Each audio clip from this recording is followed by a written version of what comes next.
Now, in another research, a new study could pave the way towards a cure for sickle cell disease. Researchers from the University of California, Berkeley say they have corrected a genetic mutation that causes sickle cell disease, raising hope for a potential cure. Mark Dewitt is one of the researchers. We know exactly the mutation that causes the disease, and we know that if we correct that mutation, we will cure the disease.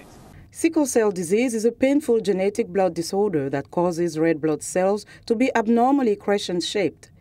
These cells get stuck in blood vessels, blocking blood flow, which leads to severe pain and organ damage.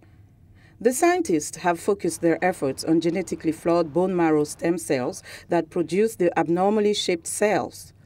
Sickle cell anemia affects about 5 million people worldwide. Around 75% of cases are found in Africa, where at least 200,000 children are born with the disease every year.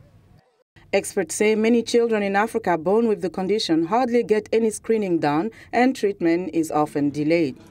Researchers say they have been able to correct the genetic mutation using stem cell samples from people with sickle cell disease. They used a gene editing technique called CRISPR-Cas9 to edit out the mutation in the stem cell's genome and replace it with a corrected version. They then implanted these edited cells into a mouse. We engrafted the cells in the mouse for 4 months, and after 4 months we took them out and we looked at the levels of editing, and we were getting levels of editing consistent with achieving a clinical benefit in patients with sickle cell disease.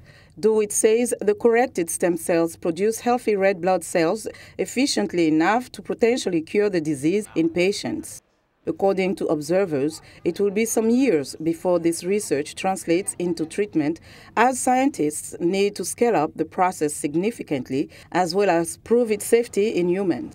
The findings were published in the online journal Science Translational Medicine.